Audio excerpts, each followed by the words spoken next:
All right. Okay. Week two. And today's topic is cross-validation. So we'll pick up here. Okay. So on Friday, we left off. We had this Olympic data. All right. It was 100-meter dash, and we said, all right, this was the winning time, and overall, as time has gone on, people have gotten faster, right? And we tried fitting a linear model. We tried fitting a quadratic, cubic, fourth order, fifth order, sixth order polynomial, okay? And when we plotted this is what it looked like. And we go, oh, that's kind of pretty. But the question is, which of these lines is the one that fits the best, okay, right? Which is the linear model good enough? We seem to, every time we add a term, we can increase the r squared value. We can, make our predictions a little bit more closer to the target value. But we also know that, okay, well, we don't want to just keep adding, a billion terms and make a really complicated model. And we said, your classical approach to this question of which model is the one that we should pick, use things like the AIC or the BIC. You would look at the log likelihood ratio test to see if these additional terms were the right things to pick. Okay. What we're going to look at today is cross-validation as a strategy for picking a model. Okay, so rather than kind of thinking about, all right, is this term statistically significant, right? Is it statistically, does including this third term improve our fit, and is that improvement in fit statistically significant? Which, traditionally using the likelihood ratio test, you would use like an F test and compare, your usage of your degrees of freedom. So that's the classical approach. This approach in cross-validation just says, hey, how well does the model predict values? Okay, how well can we predict values? And the one that does a better job predicting values is the model that we're going to pick. Okay, and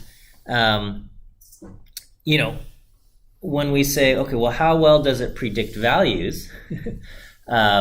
In the ideal scenario, we could just say, all right, give me new values and let's see how well it performs. But what we have to do is we take our data and we kind of split it into this, into two parts. One part is, and part of it is going to be used basically for testing. Okay, we're going to use it to test or validate how well it is. All right, and so kind of the strategy that we use to split our data, we're going to call it cross-validation, and that's how we're going to start selecting models. And this is, for better or worse, this is how a lot of kind of machine learning goes. Okay, a lot of machine learning, we've taken out the thinking process, and we've replaced it with a testing process. And we say, all right, rather than thinking does this make sense, we just say, okay, can it pass the test, right? And if it can pass the test, then I guess it works, and that's it.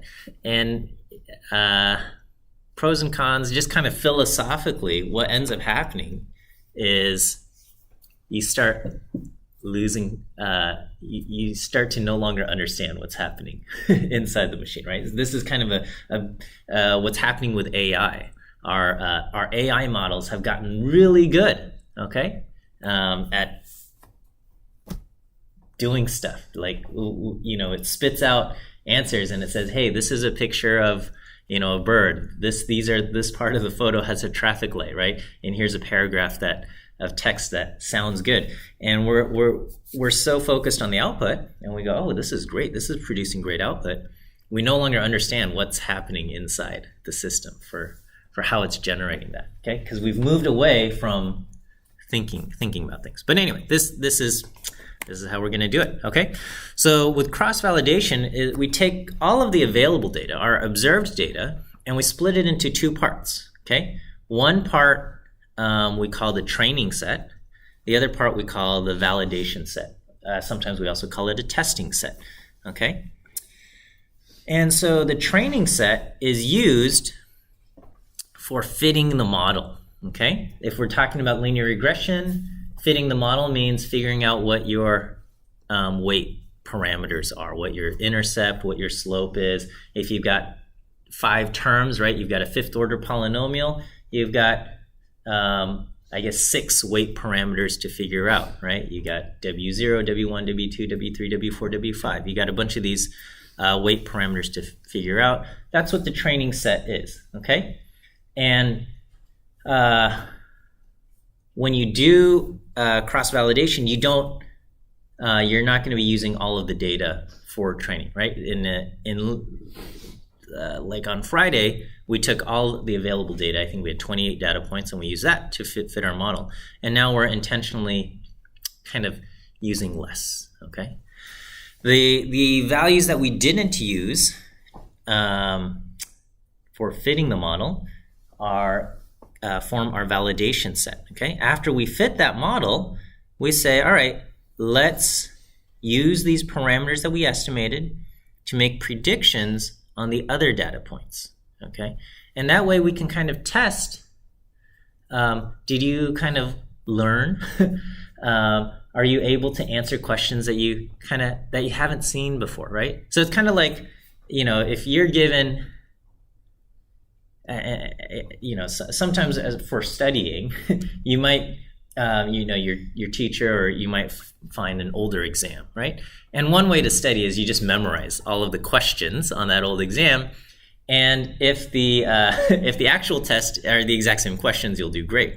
But if the actual test is different questions, you might not do well if you've only learned those questions that you've seen, right? And that's kind of one of the issues with just fitting a 6th order polynomial or a 20th order polynomial on the full data set is like, oh, maybe you can predict the values in the observed data very well, okay? But then if a new data point comes along, if this isn't actually a good model, it might not predict this new data point very well, okay? And so what we're going to do is we'd say, okay, well, you know what?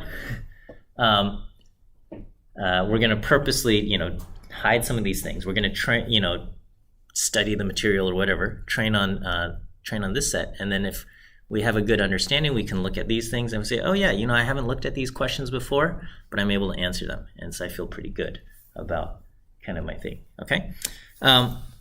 So we estimate the parameters to make predictions on the validation set. We have some kind of metric to measure how well our model performs. Generally, we use something like the mean squared error, root mean squared error. I mean, pretty much those are the same things. We have other options. I have to remember. Let me load up view quiz answers. Okay, and we run this for a bunch of different models. We compare how well the different models perform, and we say, okay, the model we're going to pick is the one that performs the best, and that's our strategy. So let's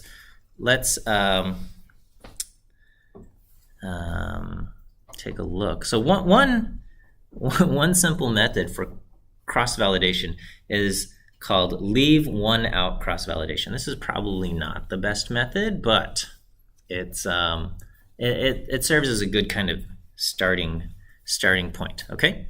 So in leave one out cross-validation, the training data is going to be all of the data we have except for one observation. We just leave one observation out, okay?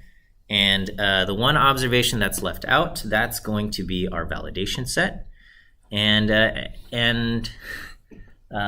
basically we do this thing for all of the data points, okay? So every data point has an opportunity to be, I guess, the validation set, okay? And so, if you have n data points, you're going to end up having n validation sets. What is going on here? Okay, so this is just a toy data set, so we can kind of see what's going to happen. I have 4 data points, okay? My x values are 1, 2, 3, 4. My target values, okay, basically my y values, 1, 3, 2, and 4, okay? And we're going to start off, and we're going to say our 4th value, okay, the 4 point, that's going to be my my validation set, okay? So my training data is going to be, right, I have 4, what is my, okay, so this is all 4 data points, and basically the first iteration, this data point, the 4th one, that's going to form my test set, and then values 1, 2, 3 will be my training set, right? So my training x is x minus the 4th value, and then the validation is the 4th value, okay? And then what I'm going to do is I'm going to say, using kind of my training data, I'm going to predict t based on x, okay? So if I use all 4 data points, this is my line of best fit, okay? But if I only use 3 data points, right? So imagine, put your hand over this 3rd data point, or this 4th data point, okay? And now you basically have only these 3 points. What is the best fitting line, okay? This is the best fitting line for these 3 data points, okay?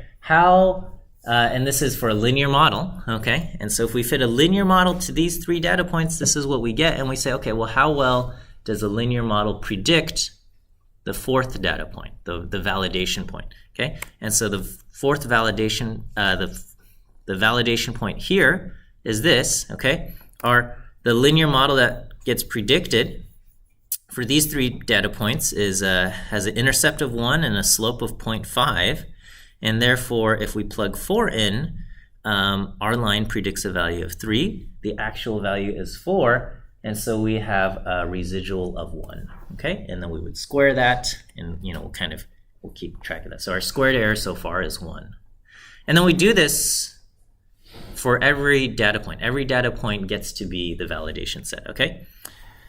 So what I'm going to do is I'm going to record my squared error. I'm going to write down 1 and keep track of that, okay? And I'm going to just kind of add squared errors as I go along, okay? So now again, here are my 4 data points. This time, use your hand to cover up this point, okay? Now what would our line of best fit look like? For the 3 remaining points, this is the line of best fit, okay? So if these are your 3 data points, 1, 2, and 4, this is your, okay, so this is 0.5 plus 0.92857x, okay? So let's plug in the number 3, and what do we predict, okay? So the number 3, if we plug in x equals 3, we predict this value 3.28571, fine, okay? The actual value is 2, so our difference is negative 1.2857, and if I square that, I get 1.6531.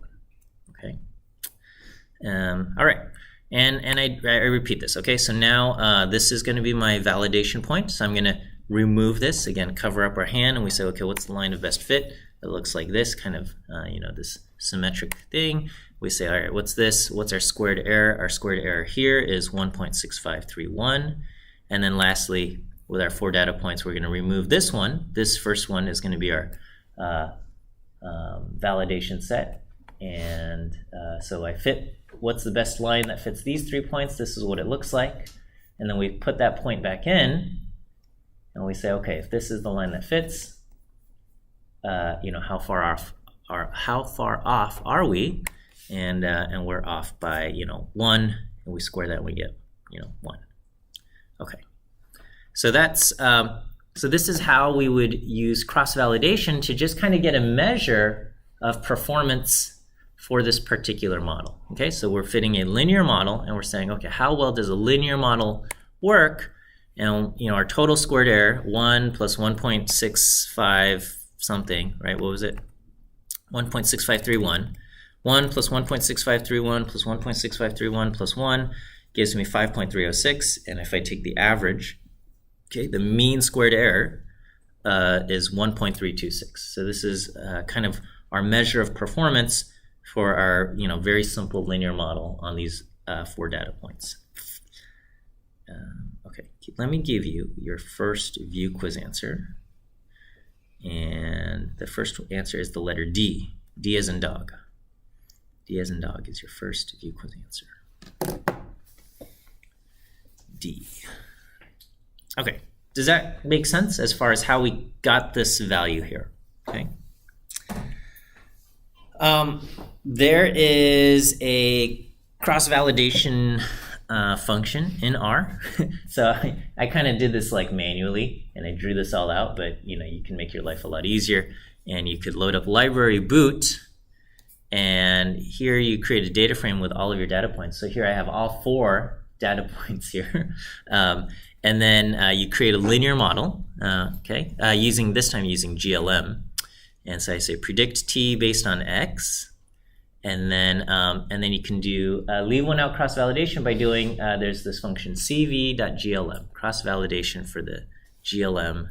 You take your data set, all data, you try out the linear model, and this result gives back a whole bunch of stuff. One of them is $delta, and that contains the leave one out cross validation value that we calculated ourselves, right? So we got this value, and using library boot you can get the same thing.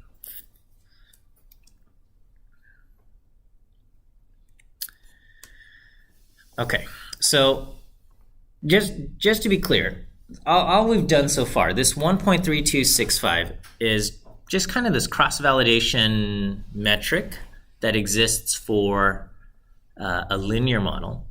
And by itself, this is not useful, okay?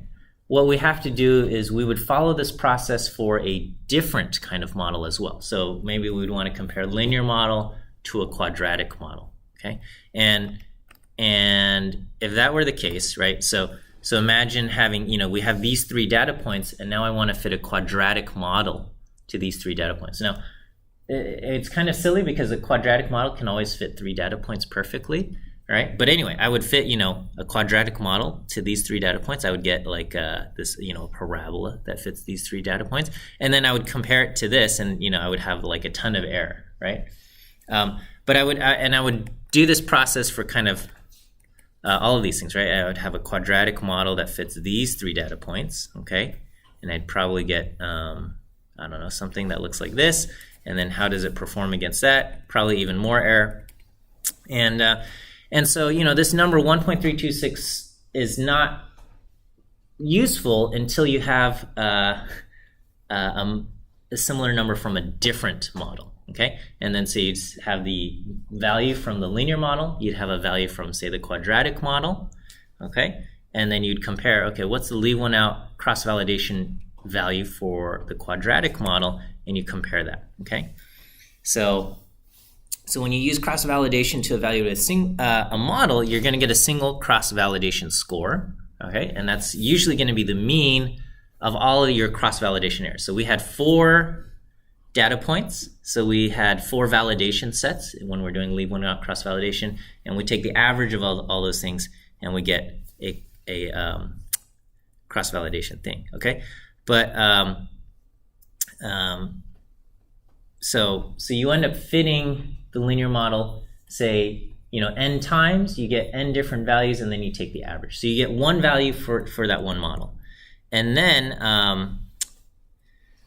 you would do the same process for a different model, and you would compare that one value for that different model to kind of compare things, okay? So just to kind of summarize, this was cross-validation error for validation set 1, cross-validation error for validation set 2, validation set 3, validation set 4, okay?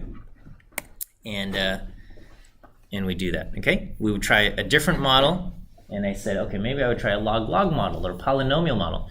And again, we would follow this process, fit the model n different times, find the validation errors for each of those validation sets. We would take the average, and we would get a cross-validation score for that other model, okay? And then we would compare the cross-validation scores to see, you know, how well the models predict. Okay.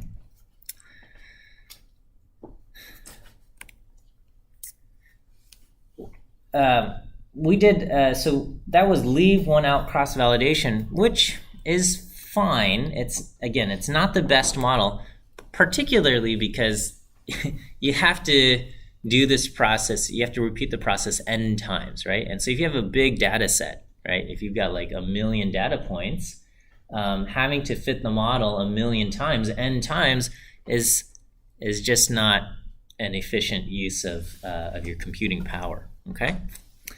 And another issue is that because every model is fit on pretty much the entire data set except for one, your training sets are almost identical every single time. Almost. You know, you're going to get slightly different things, but you're going to get training data that is almost identical. And then so your coefficient estimates all end up being kind of highly correlated. And if you have any kind of like weird oddity in your data, it's going to be it's a little bit more sensitive to that. So an alternative is to use k-fold cross-validation.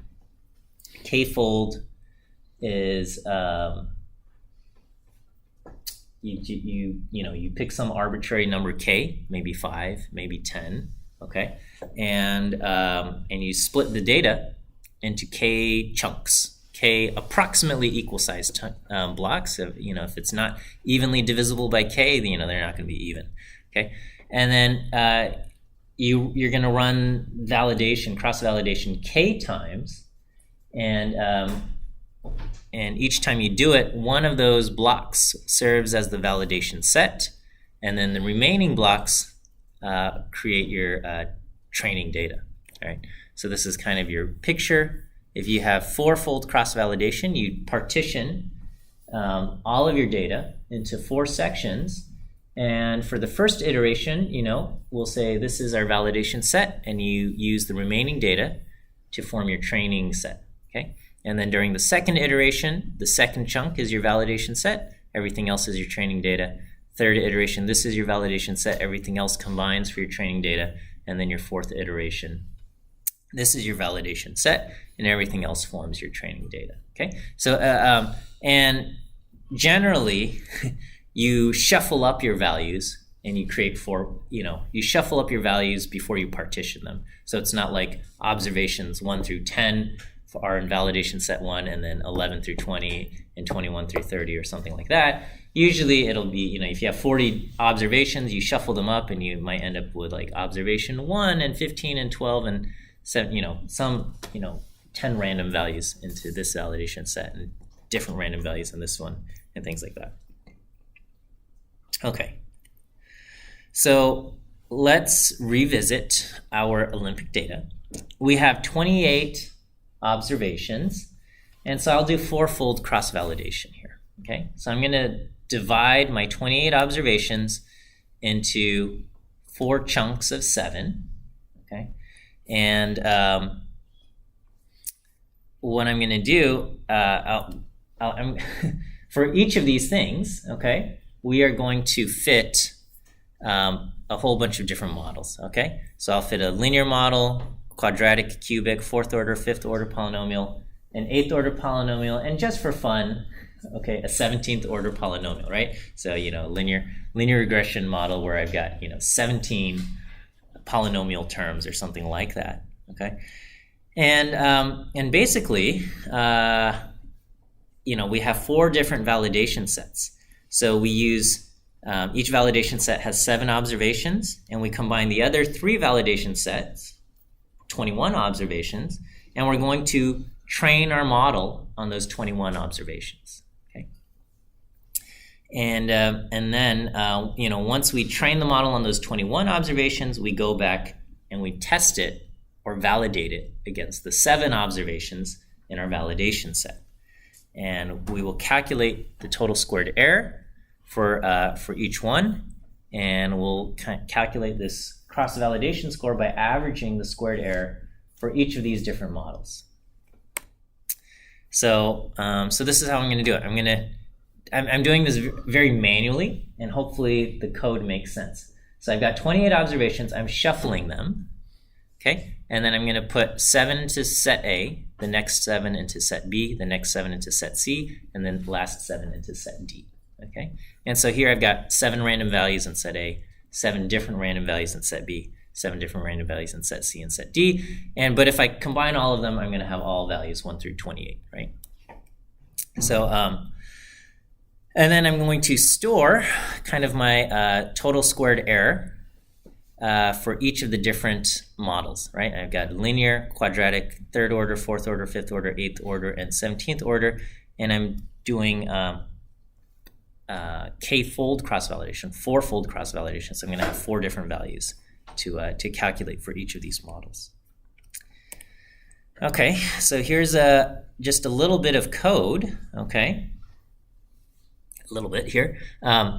So I have 4 different sets of data, okay? Or I'm sorry, 4 different validation sets. And so first I'm going to say, okay, what are the indexes, my validation index, right? So, maybe observations 2 and 7 and 15 and 18 and 23, whatever. There's 7 values here, okay? And my training data and my training observations will be everything except those validation sets, okay? And then my validation data will be just those validation indexes, okay? What I combine those to create my training data frame, and then I have my validation data frame. And then what I'm going to do is I'm going to fit model 1, where I'm going to do fit a linear model between our target values and x, okay? And then and to find the parameters of this linear model, I'm using the training data. And then I say, okay, now make predictions using this model that you just created. Make predictions using what? The validation data, right? So there's 7 observations in my validation data, and so I'm going to get 7 predictions here. And then what do? I'm going to compare the actual values, the actual target values in my validation set versus the values that I just predicted.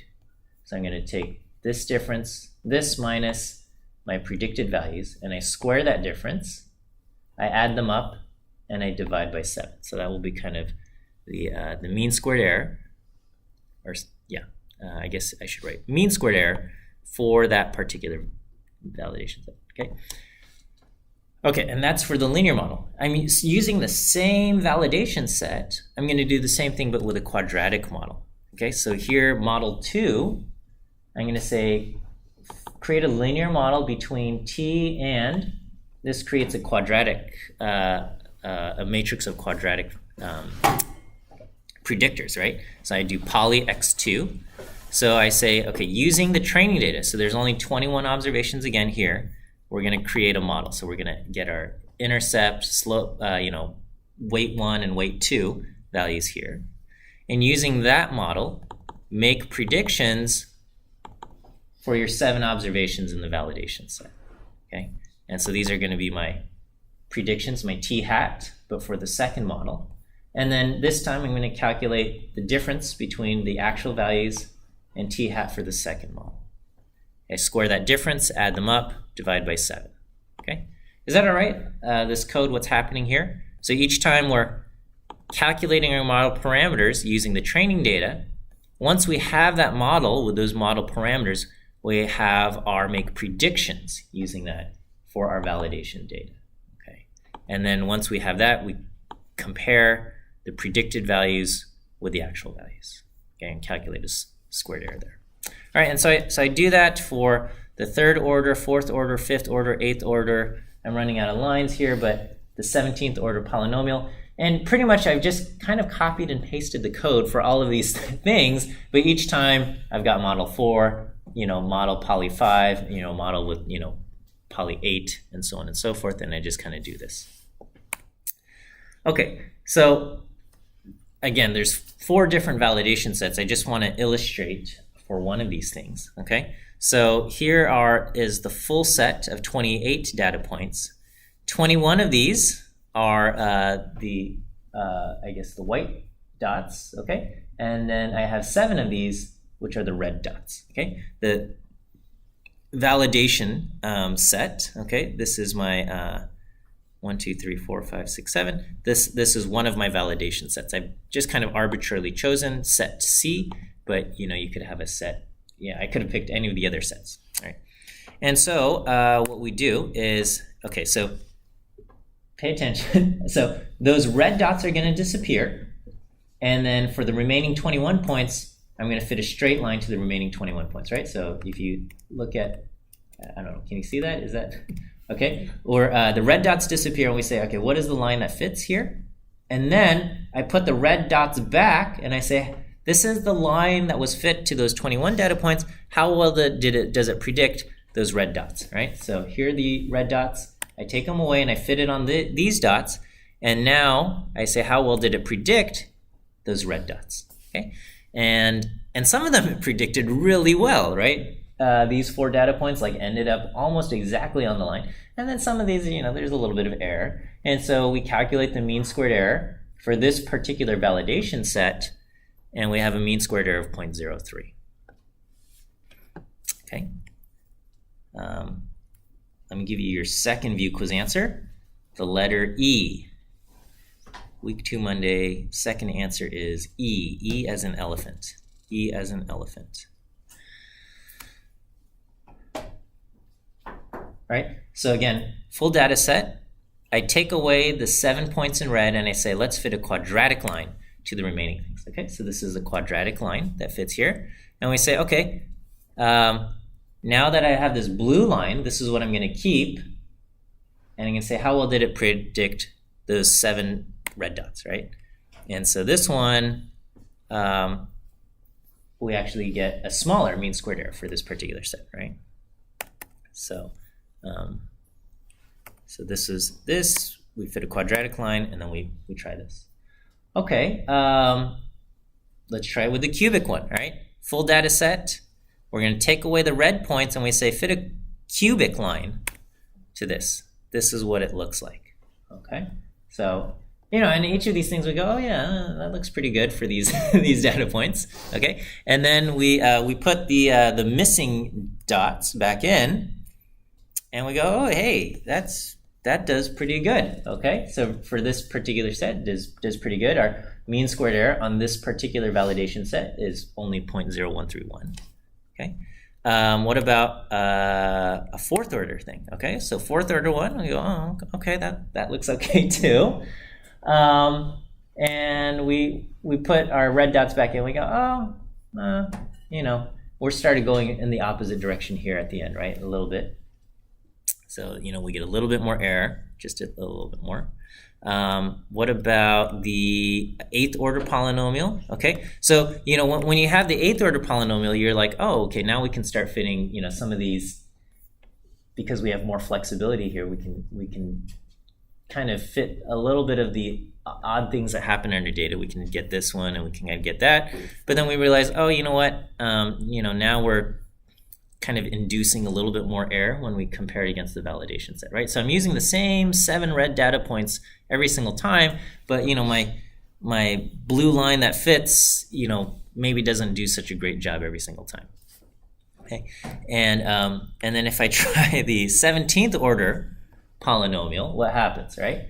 So the 17th order polynomial, I've got so much flexibility that I'm like, okay, again, when you're trying to fit this thing, you're saying, what is your mission objective? Your mission objective is to minimize the squared errors that you have, right, for the data that you see. And so we're saying, okay, minimize the squared errors that we have for the 21 data points that we have using kind of the 17th order polynomial, and it's able to fit these 3 data points perfectly. It's able to get this one perfectly, and maybe not enough flexibility to get all of these perfectly, but it fits a lot of these things real well. Okay, but then we say, okay, well, how well does this generalize to points we never saw, right? So we throw in those 7 red points back in, and and it does a bad job, right? like because of the 17th order polynomial, it like rockets off over here, and it does a terrible job of predicting this last data point. And so when you calculate the validation error here, you get this absurd 1,640, right? Versus like over here, it was like, oh, we're not doing so great, 0.02, and here we're at 1,600. So we realized, okay, yeah, you know what, 17th order polynomial is not generalizing very well to points it hasn't seen. Okay, it does a good job of predicting the data points it has seen, but how well does this model generalize to points that was not used as part of the training process? It performs poorly.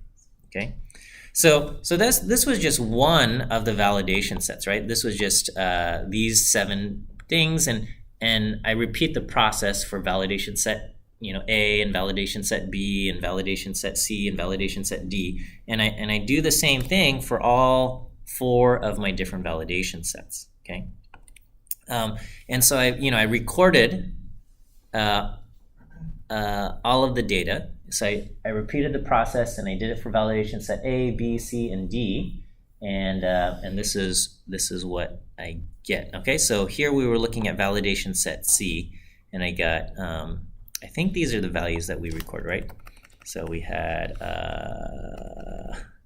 0.0319 for the linear, 0.025, 0.0131, okay?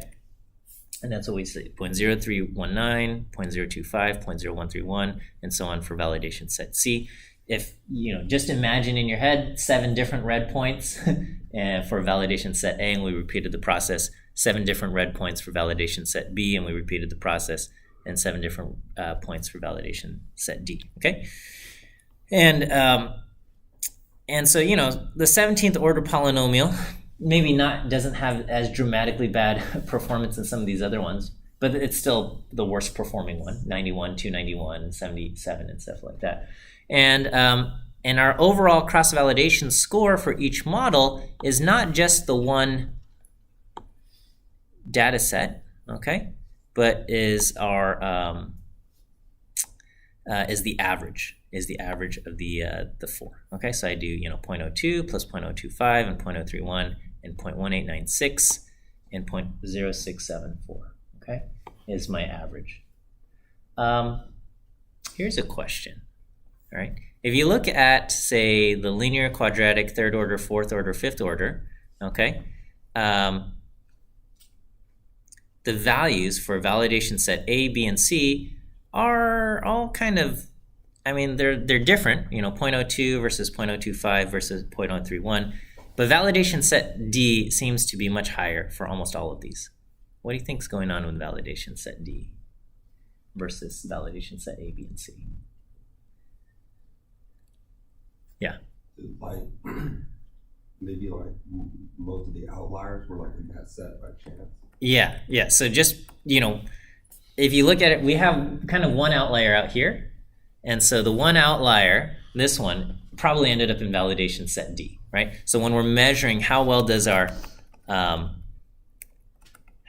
thing perform, let's say, this was our fitted line. Let's pretend, it has the worst performance on this point.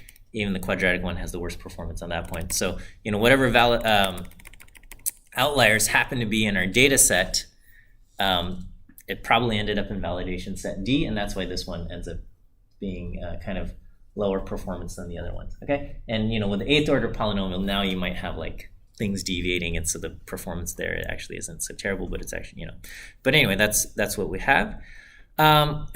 Coincidentally, okay, when we did cross-validation here for this thing, which of these models, the linear, quadratic, 3rd order, 5th order, 4th, 5th, 8th, or 17th order polynomial has the lowest cross-validation score? The 8th order polynomial actually has the lowest cross-validation score, okay? And the 3rd order polynomial has the 2nd lowest one, okay? And this illustrates one of the things that you have to be mindful of, is that the data points that end up in your k different folds is random, and so there's still this kind of random component to it, right? And so you look at this and you go, oh, maybe I would pick the 8th order polynomial. But I would say one thing you should do is you should probably, if you have the computational power to do it, you probably want to run k-fold cross-validation more than one time using different folds of your data, okay? So here, this was one particular folding, where I ended up, I have 4 folds, and this is what I did. But what if I did this again, okay? And I'm gonna do 4-fold cross-validation, but this time my 4 different sets of 7 will be different sets of 7, okay? So here I just do this again, and this time my 8th order polynomial does not have the lowest cross-validation score, and it's my 3rd order polynomial that has the lowest cross-validation score, right?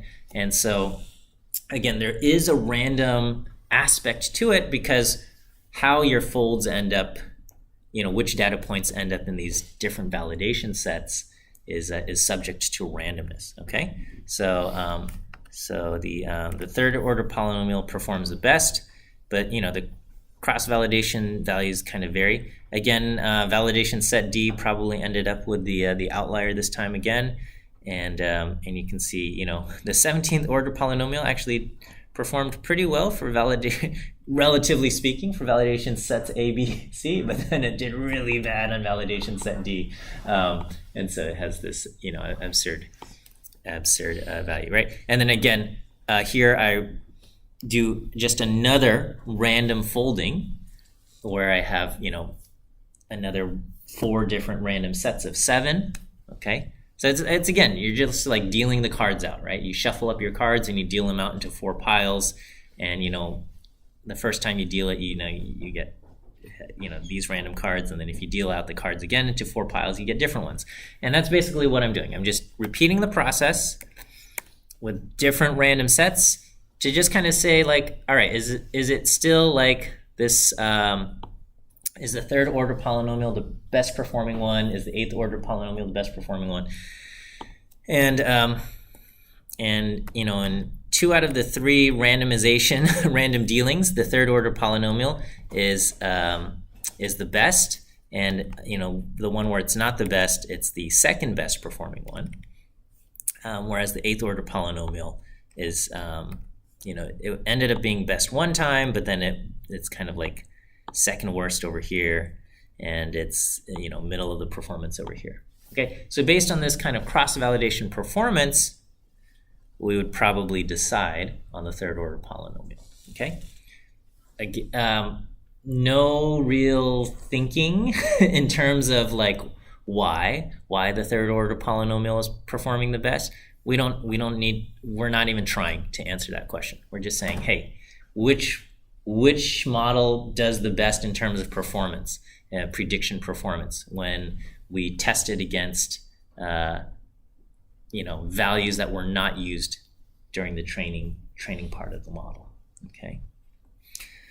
So yeah, if you are able to afford the computational expense, it can be expensive running cross-validation every single time. But if you're able to do it, yeah, you should, and that will probably give you better results.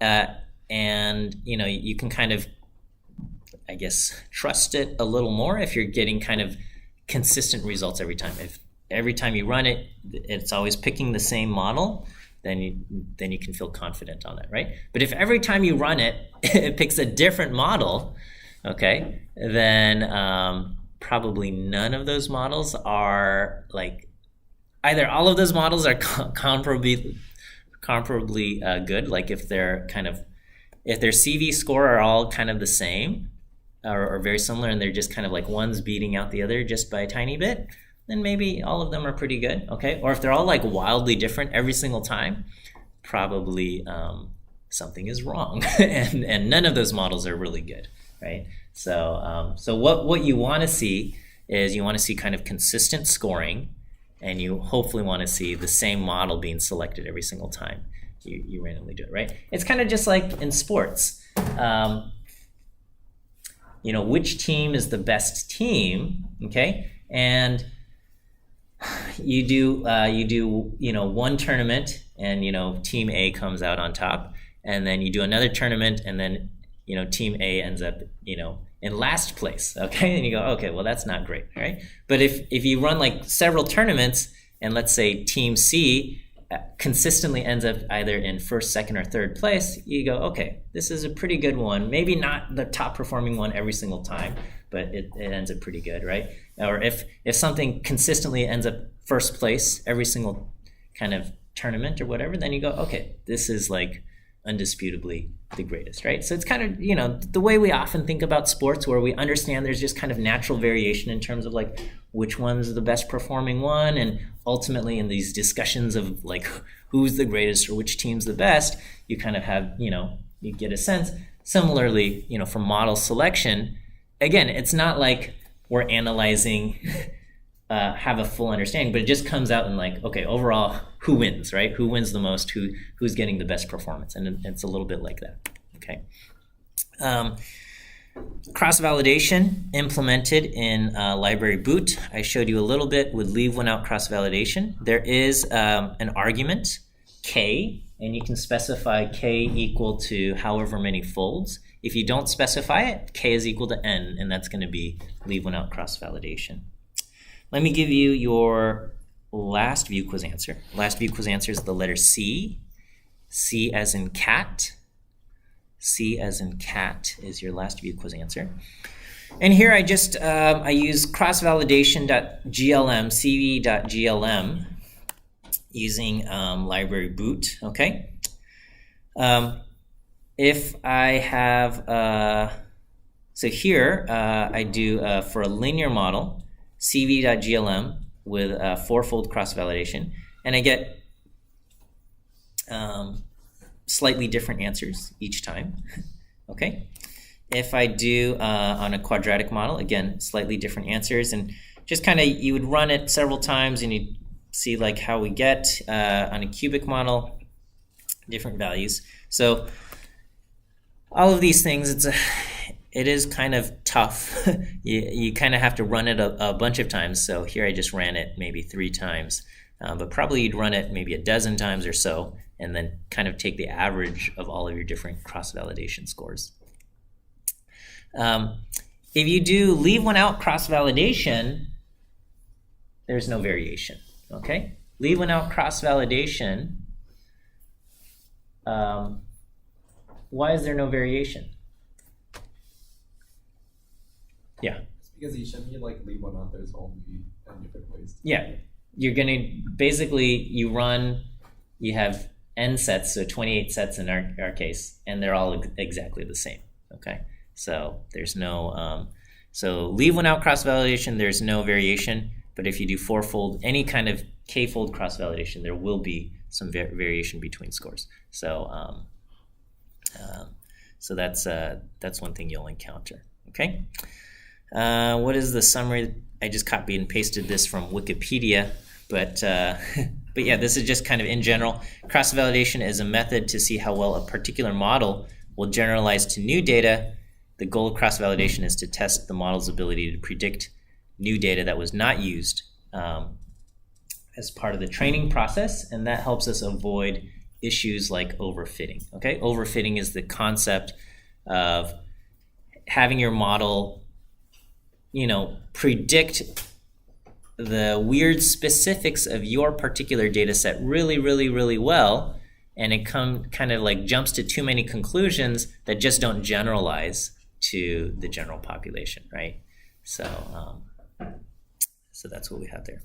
Okay, this is kind of this is it for today. Introducing cross-validation. Your first homework assignment involves a little bit of fitting cross-validation, doing cross-validation kind of in the manual way where you're going to fit a few different models. And yeah, we'll end here for today. We'll see you guys on Wednesday.